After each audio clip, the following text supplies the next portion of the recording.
Welcome everyone to our next Alumni Rebound Podcast. We've got another great guest. I'm going to let her do her full introduction, name, where you're from, maybe when you graduated, major, what you're doing now, and we'll see where that takes us. Of course. Hi, everyone. My name is Iliana Ionnides, and I'm actually a double Duke. So I graduated undergrad in May 2019, and last year with my master's in May of 2020. I was, let's see, this is a mouthful. I was an IDLS major for undergrad with minors in inclusive early childhood education and teaching English to speakers of other languages. And my master's is in inclusive early childhood education as part of the 5-year MAT program. Very grateful for that. And while I was at JMU, I kind of was all over the place in participation with on-campus involvement, but my biggest, I'd say, contribution was my participation in Relay for Life of JMU. As part of the planning committee, I was on the exec board, and my senior year served as executive director. So all really big experiences that have shaped where I am now, which is in New York, where I am currently teaching kindergarten remotely. I see the pencil behind you, so it felt like you had a teacher's background. Yes, this is my classroom since Okay. August. So let's do this just because it seems like your background is very intentional, unlike mine. And we're on a podcast, so no one can see it. So would you mind taking us through what you have behind you and why, just so they can understand, especially because you said kindergarten, right? Yeah. Okay. So talk through what you have behind you and why it matters to you.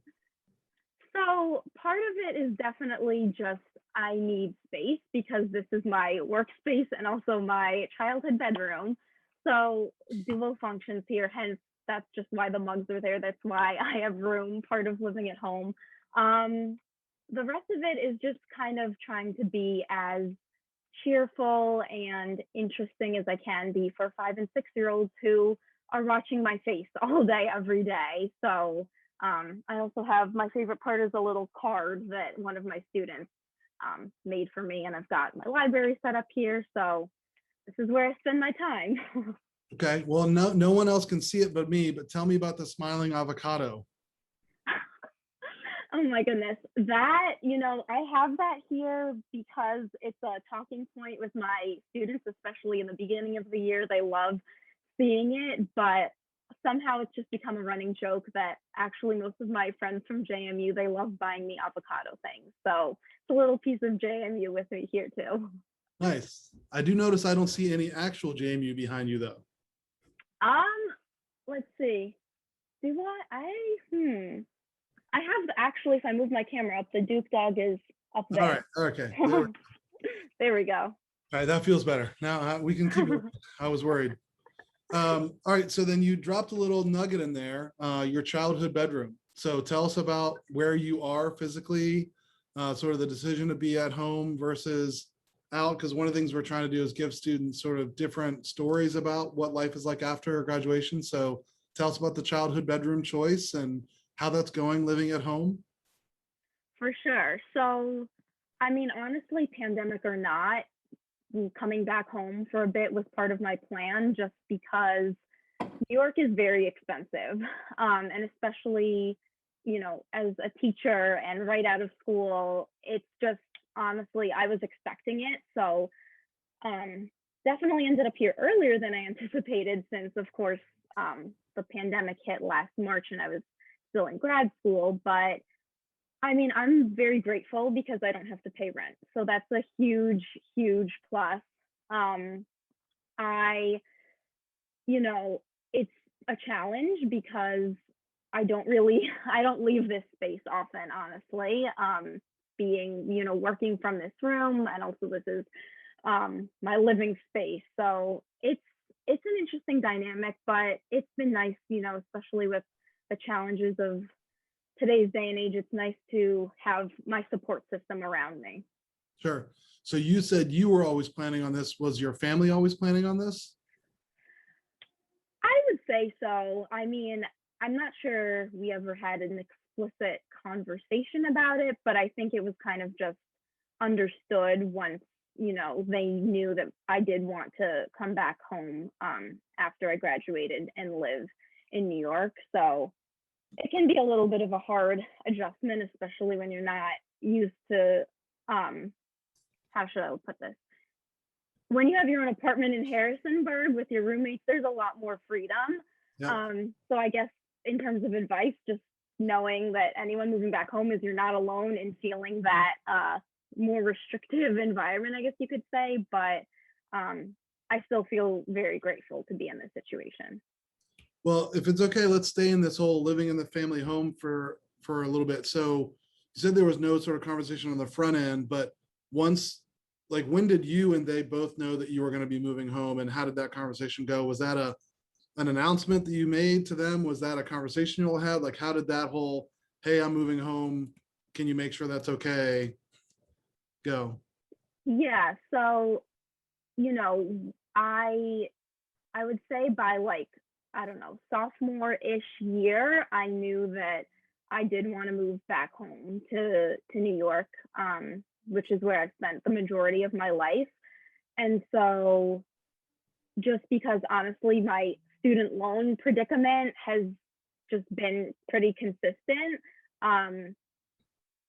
my parents and I had kind of just, decided, like, I don't really honestly think we had like a specific conversation about it. It was kind of just like, this is how it's going to be kind of thing. So again, very grateful that they're fine with having me here without paying rent and all that. So I know it might be a little bit of a unique situation, but I would say especially for cost of living up here, it's pretty common. A lot of my friends who even didn't go to school out of state are still home now and like gradually making moves to move out. Yeah. So then what's your plan, timeline, thoughts on when you might move out to your own place? That's a great question.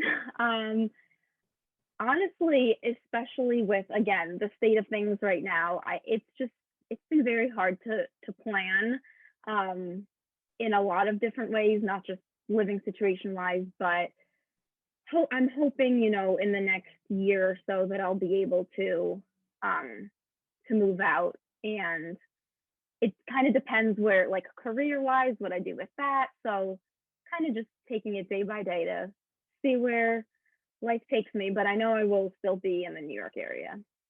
And since you've taught virtually the whole time, correct? Yes. So then how far away is your school actually from home? It's about like 40 minutes ish with traffic, maybe a little more. If anyone's listening is familiar with Long Island, my school's in Queens.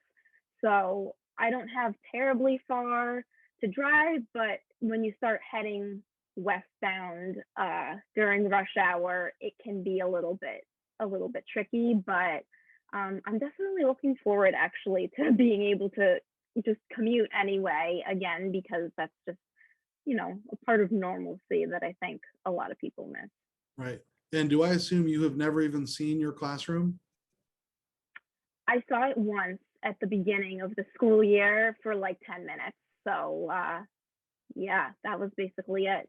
Since then, where you're looking at me has been my classroom. Right. Well, I only ask because my mom was a teacher her whole career. My brother is currently a teacher teaching 7th grade. And I always remember as a kid going to my mom's classroom like the 2 weeks before school and setting it up and being sent to, I had to go to the teacher store and, pick out all the stuff. And and I know that for teachers, that's a moment. And I'm sorry you didn't get that moment this year, but hopefully this fall you'll get to sort of have that moment as a new teacher in their classroom really for the first time and create what you've created on the shelf behind you, but actually in the room for you and your kids. Yeah, it'll definitely be interesting in the fall. Kind of, I feel like it'll basically be my first year all over, because first year teaching through a screen is going to be very different from having 3-dimensional children in front of me. Yeah, agreed. So then let's go to the job search process. So how did that look for you? Did you have a job before you graduated? Like, how did that go for you? And talk us through that process. Yeah, so that was pretty rough for me, honestly. I did not have a job lined up out, when graduation was upon us. And the trickiest thing for me was that the hiring process here in New York and the timeline is really different than Virginia. But all that I was used to was hearing about my teacher friends in Virginia and all that I learned there. So the process just looked really different, and so it was hard for me not to compare where I was in the process to most of my friends who were still pretty local. So it took a lot of work. It basically became a full-time job searching with, spreadsheets. And I just tried to really spend my time preparing the best that I could in terms of, aside from my actual materials. Very grateful, little shout out to Colleen Waller in not career and academic planning anymore. I know they kind of split, but in career planning, because she was a huge mentor for me. And I'm so grateful to have built that relationship with her through JMU. So yeah, it took a lot of work, a lot of perseverance, but I guess the good part of it is it worked out, and it definitely built a lot of grit and resiliency within myself. So then when did you actually know you had a job? So that wasn't until, I want to say, early August. And for me, a big thing was I didn't just want to take something because it was a job, because I hold pretty strong beliefs about, what a school should look like and how a school should treat kids and those kinds of things. And, not everything that I encountered fit my own philosophy. So I kind of had to navigate, like, what am I willing to, give up so that I have a job with, what are my non-negotiables, because I need to have X, Y, and Z things to feel like this is a decent, at least, fit for me. Yeah. And then just to be clear, which August? This past August or? Yeah, August 2020. So it was just a few weeks before school started. Wow. Yeah. Yeah. That was pretty stressful then. It was quite a stressful time, yes. So then did you already know that all you were looking at was kindergarten jobs, or were you looking at lots of different ranges? So not exactly just kindergarten. Another whole component of this was Virginia teacher licensure doesn't transfer directly to New York, and New York State got all backlogged with their applications. So I'm licensed to teach now. Thankfully, it's all worked out, but I'm licensed to teach in Virginia, special education birth to 5 years old, and then general education pre-K to third grade. So I was really looking for like that, anywhere from like pre-K to third, just because that's what I was familiar with. So it was pretty open in that sense. But I guess one of the points I want to make on your behalf is you didn't have a lot of time before school started to get ready to teach the kindergarten level, right? You had to very quickly turn around and get ready, because when was the first day of class? I want to say like the last day of August or something like that.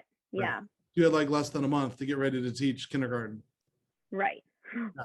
Which I'm sure was terribly hard, but also says a lot about you and your willingness to sort of step in and just figure it out once you got the job, to less than a month later be ready to teach kindergarten. So yeah, I mean, I feel like if there's one thing that I can, take away from a lot of my experiences at JMU would be like, I think part of the reason I was okay with, waiting until then is because I knew I had been in challenging situations before under time pressure, but that I've been able to make it work. And honestly, a lot of, how should I put this? There were experiences that I went for at JMU that I honestly at first didn't see myself going for, but because I took that risk and I seized those opportunities, I feel like it built a lot of confidence in me that I didn't have before. So yeah, we made it work. Yeah, that's awesome. I love it. So let's talk about a little life stuff here. staying in touch with friends from JMU? Have you been able to maintain friendships? If so, how have you done that? Yeah, definitely. I mean, some of my closest friends are because of JMU. So there's been a lot of FaceTime, a lot of Zoom calls. And even though I know everyone's like Zoom fatigued out by now, we all, try our best to make time for that still, just because, especially with my friends who, in my grad program, we weren't expecting the last time we saw each other in March to be like especially since I'm a bit far away. So we've definitely, really tried to stay in touch with Zoom and as much like actual like face-to-face time as we can. Right. And I'm hoping, now that some advances are being made with the vaccines and hopefully, I know at least around here, infection rates are going down. I'm definitely hoping to be able to come back to Virginia over the summer and see a lot of my JMU friends and also walk around the campus once again more. Because again, I didn't know it was going to be the last time last March. So yeah. Oh, it's true. It's a really good theme, Iliana, that I've heard from a lot of students is I didn't know that was going to be the last time I was going to be on campus when I left right after spring break. So, so you've mentioned a couple of times you're not paying rent, which is good. So talk about money and how you manage money. I've also heard from now not students, but alumni saying I'm not doing anything. So I've been able to save all my money because I can't go anywhere. But can you talk a little bit about money and managing money and how you've sort of done that? Sure. So I'm definitely not an expert, and this is something I certainly need improvement in. I definitely have been able to save since I don't have to pay rent, but I wouldn't say I have a real strategy. I kind of just keep like just enough in my checking account to get paid, and I just toss whatever I like feel is right in the moment into my savings account. I just make sure, I have enough for like my car payment and stuff like that every month in my checking account. I do have a 403b, which honestly, I don't know the difference between all the different things. I need to learn that. But I have that through my job, which is good. So at least I have kind of like the retirement aspect at least touched on a little bit. Sure. I do want to actually, one of my JMU friends was just telling me about like investing. So that's something I want to learn more about. But I think the outcome of student loans will have the biggest impact on kind of what's next. Sure. Okay. And there's no sort of right or wrong way. There have been lots of different versions of answers to that question. So, so do you have any sort of mistakes or regrets that you've sort of made since you've graduated that you're like, oh, I learned from that, or gosh, I wish I did that different, or anything you want to talk about, just your own sort of growth and learning since sort of graduation? Yeah, I mean, I guess I kind of touched on this earlier, but the idea that comparison is the thief of joy. It was really tough knowing like basically all of my friends from school had their next step lined up either before graduation, by graduation, right after graduation, and I still felt like a complete hot mess. And I was trying to control things that I could not even control. So I definitely feel like if I were to redo it, I would need to, kind of take a step back, not perseverate over things that are, out of my control. And yeah, I would say those are probably the biggest things, the control aspect and comparison. Yeah, that's one of my favorite quotes in the world is comparison is the thief of joy. So I love that. I appreciate that you've learned that. And I really wish we could get people to learn that before they graduate so they can stop saying this person got a job. Well, they're in a field that gets jobs in the August before they graduate. You're in a field that doesn't have that until maybe the August after you graduate. So I've never found anyone who felt better after comparison. Absolutely. All right. So it is April 13th. So I want you to think back to your own April 13th about to graduate. And let's go back to your undergraduate graduation. So we're going to go back another year. Okay. And you obviously knew you were going to grad school. So you had your next step planned out. But I want you to think about, from your perspective, now a learned alum who's been out in the world for a little while, what advice would you give to the class of 2021 who's graduating and now less than a month, basically 3 weeks from now, what do you wish you had known? What do you want to tell them as they get ready to head out into the real world and being adults and all that? For sure. I think, as much as I'm saying, like, only control what you can control, which is completely true, I think it's really important to be persistent. I kind of, in my whole process, I refuse to be defeated. So I would say to, JMU students who are on the verge of graduating and they might not know what's next, even if they do, know what's next, just be persistent and simply do not give up. Of course, there's some days you can give 110% and some days you can only give 75%, but just refusing to be knocked over is something huge that I think I've learned. And although I wasn't job searching undergrad, job searching from grad school almost felt like it was still undergrad because I didn't feel like I finished grad school. So I guess I would just say that, the first job you take doesn't have to be your dream job. It's pretty not typical for people to find their dream job, but I think especially with comparison, again, going back to that, when, there's that rare, pearl who does find like the exact thing they're looking for right off the bat, it's hard to not feel like you also should be looking for like the exact thing that you want for the next 30 years. So I would say definitely balance, your strict non-negotiables with things that you can kind of be okay with for a bit, which is totally normal. Yeah. Iliana, I think that's the best way we could have ever stopped. I think that's such great advice. So many people think they've got to find their dream job for the rest of their life right out of college, and almost no one does. Absolutely. Not a bad way. It's just the reality. Yeah. So, well, I love it. I appreciate you taking the time to do this. Again, I know people can't see it, but I love your background. It's very kindergarten teacher, so I love it. And thanks for taking the time to be with us. And go Dukes. We'll see you on campus this summer, I hope. Thank you so much for having me. Great to talk to you. Sure. You too. Take care. Bye. Bye.